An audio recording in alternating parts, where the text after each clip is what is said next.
O will turn into Y, indicating that the computer knows that you are out of the car. Okay?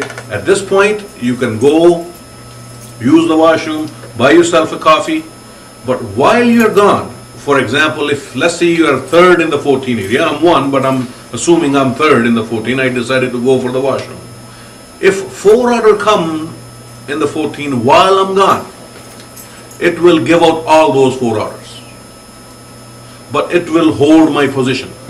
If there are 4 orders, now obviously I become number 1 and I will remain number 1.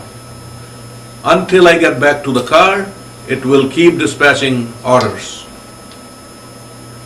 for the maximum of 12 minutes. 12 minutes. If you are not back in the car in 12 minutes, it will take you out of the area.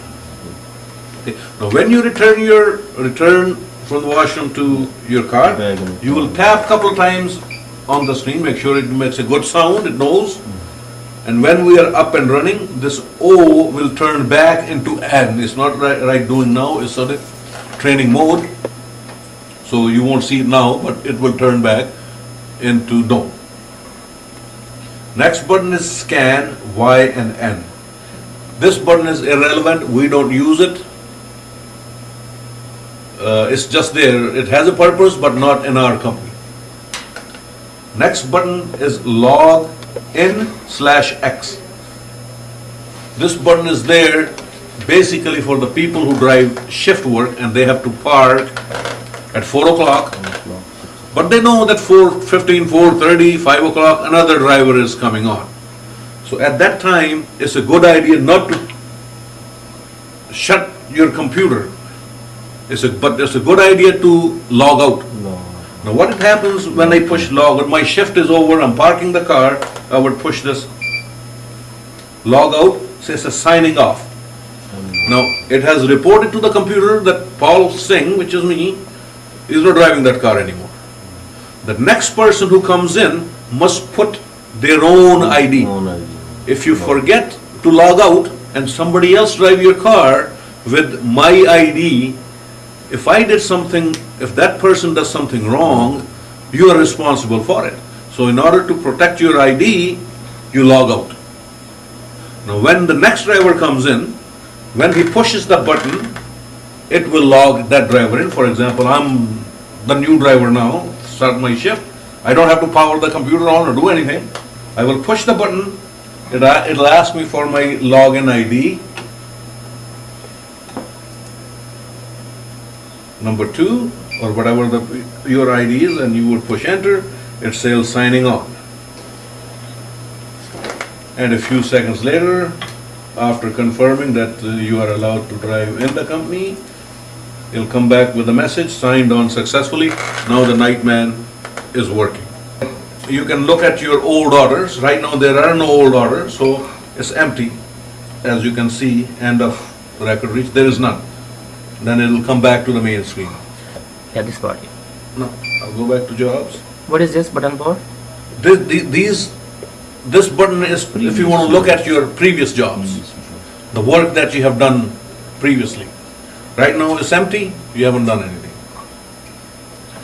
This button CHS off, chase off. Now, I am booked in the 14 area. At this time, the computer will only give me orders in the 14 area only. If there's any other order, it will not give me. It only will give me an order in the 14 area. As if you look at this right here, C stands for chase, as we discussed before. Right now, I am not chasing. Now, it is a good idea if you're playing for a particular customer in the 14 area, you know, if customer goes at such and such time, you don't want any other order but the 14, sure, you know, like you may get that order, you may not get that order. What's the But chase what? well, right now, if you're sitting, let's say you're sitting on the 16 post, you call the 16 post. Right now, my chase indicator is no. Now, if I decide that I would like to chase for orders that have a boundary with me. The 14 area has boundary with 4 areas. right? In 4 areas has boundaries. Now, if I want to tell the computer, hey, if there's an order in any of the areas that had boundary with me, if I'm the closest car, please give me the order. That's what you're telling computer. And you can do that by pushing the next button, which is CHS boundary, chase boundary. Now, once I push this button, this C turns into B, indicating You bought for the chase. that you're booking for the boundary zone. That's it, nowhere else, only the boundaries. Okay? Now, once you push this button, you can change it any time. If you decide 2 minutes later, you want to no chase, you can by pushing chase off, you don't have to do it. You are not stuck with it once you push. You can always change at will. It's up to you when you want to chase, when you don't want to chase. Put the With the chase boundaries on, no, you see it turned into chase boundaries. Now let's examine what would happen. Let's examine if there's an order at 2739 Victoria Park, which is the 5 area. Let's see there's an order at 2739 Victoria Park and there's nobody in the 5 area.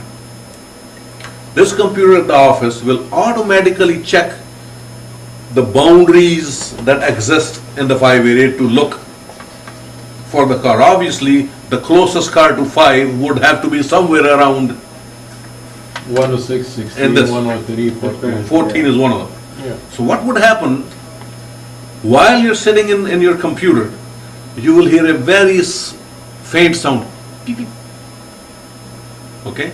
That is the indicating that there is an order outside your boundary, and when you look at your computer, it will say chasing for an order. You can see it actually, that I am chasing for an order, is there is an order and I have booked your location. At this time there is no guarantee that you're going to get it. So are the other cars are also telling the computer where they are. Okay? Now, the odds are either you will get that order or you don't.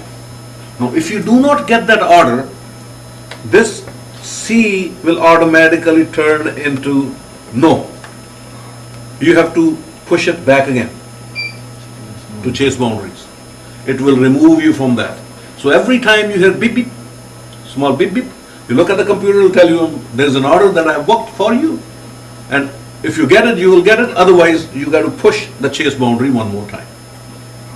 no. Okay? It's important. Now, make sure, whenever you decided that you're going to chase your boundaries, the order got to be serviced. You cannot say, well, I'll look at it. If I don't like it, I'll say no. Be prepared to service that order. Otherwise, stay in the area where you are. You have that choice. Now, next button is chase group. Okay? Now, there are 4 areas that has a boundary with the 14, and there are a couple of areas that are much further than the 14. But all this is known as a group. But once you push the chase group button, C chase will turn into G. Now, the computer still does the same thing. Now, for example, in here there is a 3 area. 3 area does not have a boundary with the 14. No. Parkway Forest is closer to Victoria Park and Ellesmere, but Leslie and Van Horn is also in the 3 area. That's a little further away from your order.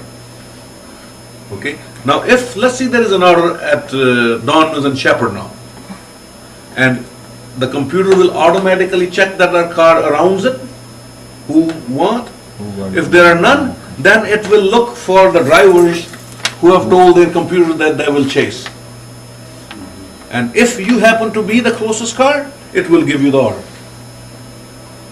Okay? So make sure either options, whether chase group or chase boundaries, once you push these buttons, make sure that you're willing to go for the order. Otherwise, don't.